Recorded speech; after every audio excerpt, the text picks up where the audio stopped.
what better gun to get me back into the virtual reality world than the classic M1 Garand? Oh, let's just take a moment to appreciate this beauty straight out of World War II, or rather straight out of Bits and Bytes, since this is not real. But I have done a little bit of analysis on my own videos and realized that I do a little bit too much talking and too many mundane facts.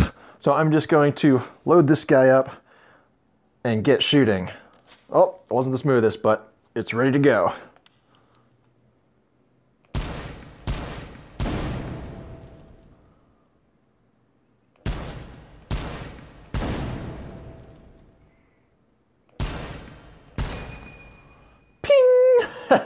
That is the most classic and satisfying gun noise of all time, right up there with...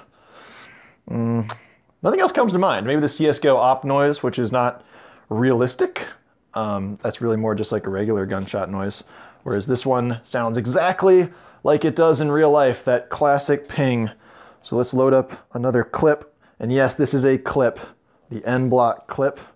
Not to be mistaken for a magazine. See if I blow this up, so you're gonna take the other ones with it. Oh, almost. It's not on fire.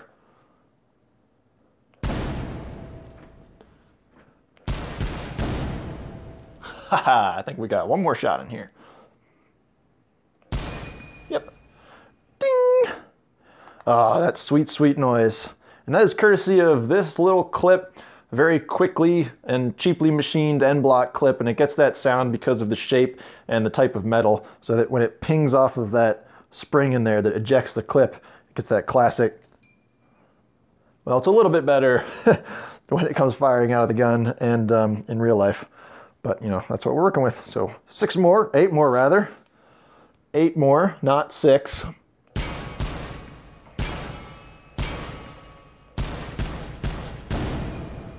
Ding! Cool, so since I've got you here, I might as well give you a couple quick little tips. So, as I said, this is the N-block clip, and the distinction between clip and magazine is somewhat straightforward, but they come in all different shapes and sizes, so it's something that you kind of have to be around.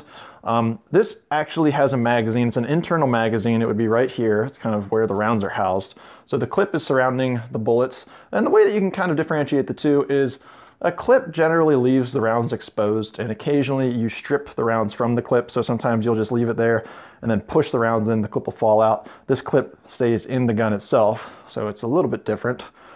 Whereas a magazine just surrounds the rounds and, you know, kind of like you can pull it in and out and reload them. I don't know, you've seen them, AK-47s, M14s, M16s, all got a regular magazine.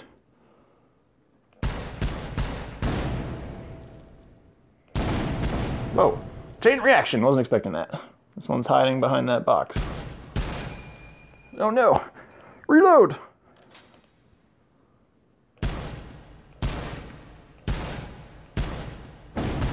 Got it. So if you grew up around Call of Duty and those type of games, you'll be pretty familiar with this gun. And in Call of Duty 1 and 2, you could not reload it. You can reload it in real life without having to shoot out the entire clip. And how that would be accomplished is you would pull back the bolt, and that would eject a round. There's nothing you can do about that, nowhere around it. And then you would hit this button on the side. And this button controls the clip which holds the N-block clip in place. So it's like a little retention pin that holds the clip there. So when that is pressed, this entire thing will come shooting out. Like, shoo! And it will take all the rounds with it. Now think about the N-block clip, if you can see here, there's nothing really holding rounds in place. So if you drop a couple out there, there's all that free space, and just the tension of the two arms is what holds the rounds in place, so that when you don't have a full clip, they can really rattle about and they will just fall out. Now in the game, they're just locked into certain spaces in relation to the clip, so they stay there. But in real life, if you were to eject like a magazine with, or a clip with 4 rounds in it, once it kind of cleared the magazine, they would scatter and go everywhere. You can kind of hold your hand over there, but this is kind of a 3-handed maneuver to get that going. So in the game, we cannot do that. So we would just have to shoot out the magazine, the clip rather. Get my terminology all mixed up, but it's okay because I think you guys know what I mean.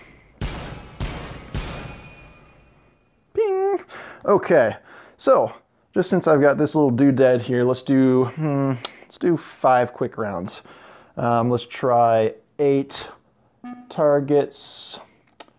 Let's do 6 rounds rather, and then we'll give ourselves 4 seconds in between. I hope that's enough time to reload. Now it is a quick reload. When you finish the last round, the bolt holds back automatically like so, and then you insert the new magazine. I keep saying magazine. You insert the new clip, and ideally the bolt comes forward on its own. It releases on its own once this clip hits the bottom, but sometimes these clips are really tight and the round doesn't, come forward on its own. If the clips were loose, or you had oiled rounds, or the rounds were, I don't know, strange or not to spec, then this bolt would come forward and kind of close on your thumb, and that is what people call the M1 thumb, the Garand thumb. And I have not really experienced that. I do have one of these in real life. Maybe I'll post a video shooting it, or some of the different ways that it works, some of its little quirks. But I haven't really experienced that. Even when it does shut on my finger with an old clip, it's really not enough to hurt or really impact my thumb at all. So let's do this. I'm going to do it left-handed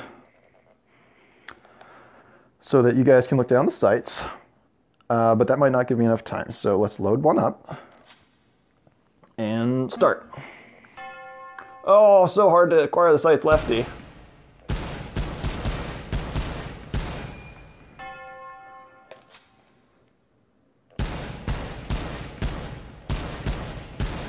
Oh God, I'm just way behind.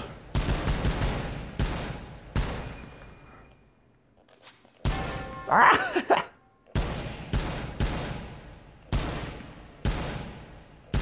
Oh man. I don't know why I keep accidentally shooting a round off. Oh, that was terrible. Oh, we're still going, no. Oh boy, that wasn't great. I gotta redo that to redeem myself. Try that right-handed. Maybe I can acquire the sights a little bit more naturally. All right, let's go. How many rounds? I don't know.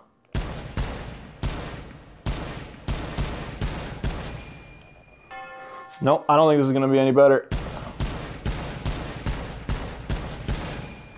Oh God! Things could not be going worse. Are my monitors still standing? I heard a lot of things fall.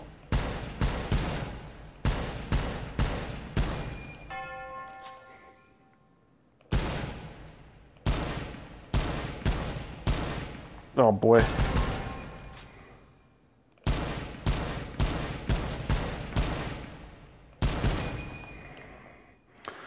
Well, that was it.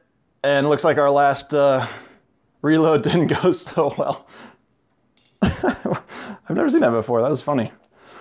But the M1 Garand, awesome piece of machinery and piece of history.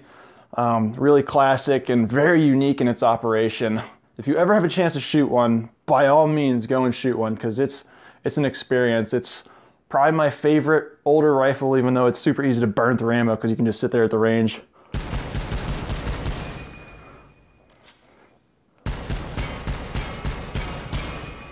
And sitting around like 70 cents a round for some of the good stuff, you know, it's not cheap, but it's a lot of fun and it's worth it. So thanks so much for watching.